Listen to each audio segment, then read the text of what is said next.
বিশ্বকাপ ফুটবল খেলা তো একটা বাংলাদেশের কেন সমস্ত পৃথিবীর জন্য একটা খুবই মানে আনন্দের এবং অন্যতম একটা উত্তেজনা বা সুন্দর একটা সময়। বাংলাদেশের মানুষও আনন্দ সহকারে এই খেলাটা দেখে এবং পৃথিবী খেলা সবসময় প্রচার করে আসছে, কখনোই হয়নি যে দেখে। এখন একটা অনিশ্চয়তা তৈরি হয়েছে। এই মুহূর্তে কি অবস্থা? আর কয়েকদিন পরেই খেলা। অনিশ্চয়তা তৈরি হয়েছে, এটা সম্পূর্ণ সঠিক মনে করি না। বিষয়টি হচ্ছে, আপনারা জানেন গত বিশ্বকাপ যখন দেখানো হয়েছে তারপরে একটি দুর্নীতির গন্ধ পাওয়া যাচ্ছে, যেটা আমরা পর্যায়ক্রমে তদন্ত করব এবং দেখব কোথায় কোথায় দুর্নীতি হয়েছে, কিভাবে দুর্নীতিটা হয়েছে এবং এই বিষয়ে কি আইনি পদক্ষেপ নেওয়া যায়। তো আপনারা জানেন বর্তমান অর্থনৈতিক এবং মধ্যপ্রাচ্যের যুদ্ধের সৃষ্টি সংকটের কারণে বাংলাদেশ সরকার কর্তৃক সকল ধরনের ব্যয়ের একটা সংকোচন এবং কৃচ্ছ্রতা সাধনের পরিকল্পনা গ্রহণ করেছে।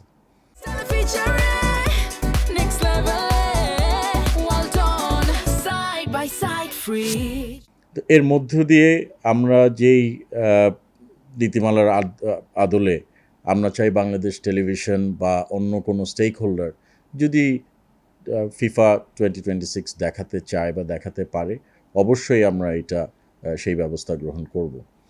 এখন আমরা বাংলাদেশ তথ্য সম্প্রচার মন্ত্রণালয় আমরা একটি উদ্যোগ গ্রহণ করেছি। আপনারা জানেন একটি পরিপত্র জারি হয়েছে, যেখানে বাংলাদেশ টেলিভিশন তথা তথ্য সম্প্রচার মন্ত্রণালয় ফিফার বাংলাদেশ ফুটবল ফেডারেশন বাফুফের যে সভাপতি, তাকে সমন্বয়কারীর দায়িত্ব দেওয়া হয়েছে।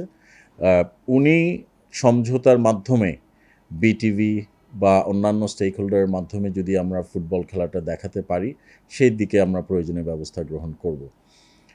দেখেন, এখন কিন্তু ফুটবল দেখানোর জন্য অনেক রকম প্ল্যাটফর্ম আছে। এটা যে দেখানো হবে না বাংলাদেশে বা দেখানো যাবে না বা দেখানো হচ্ছে না, এই সিদ্ধান্ত কিন্তু বাংলাদেশ সরকার কখনোই গ্রহণ করেনি। বাংলাদেশের মানুষ ফুটবল প্রেমী, ফুটবল দেখানো হোক এটা সবাই চায়, আমরাও চাই দেখানো হোক।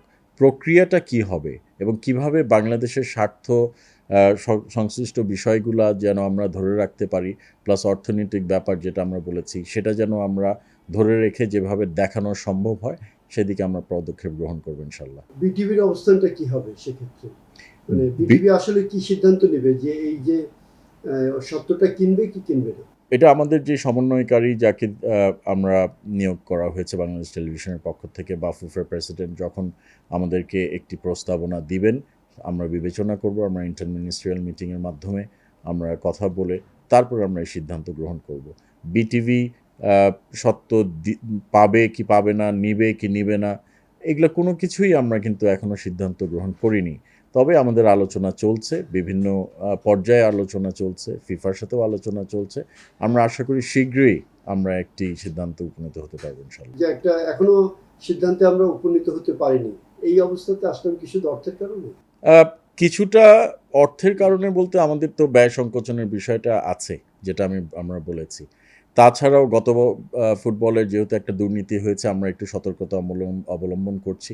জনগণ খেলা দেখতে চায়, সেটা ঠিক আছে, আমরা একমত। তবে এটাও ঠিক, আমরা জনগণের কাছে দায়বদ্ধ।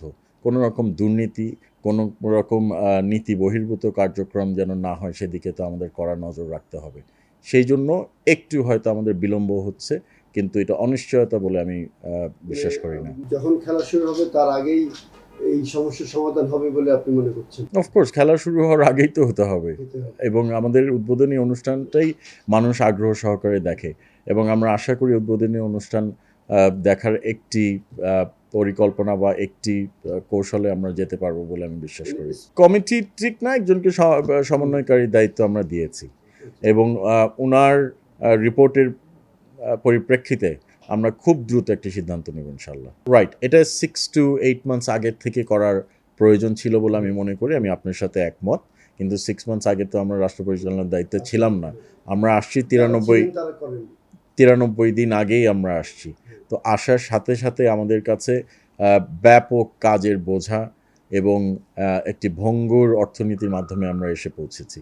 কাজেই আমরা ওইটা একটু যদি আমরা গুছাই উঠতে পারতাম তাহলে আমরা আরেকটু আগে করতে পারতাম, কিন্তু আমরা যেহেতু মাত্র 93 দিন, আমরা ওটা ফাইনালি ডিসিশন নিতে আমাদের যেই সময়টা লাগার প্রয়োজন আমার মনে হয় ওই সময়টাই লাগছে, বাট আমরা যেহেতু ছিলাম না বলে আগে আমরা শুরু করতে পারিনি।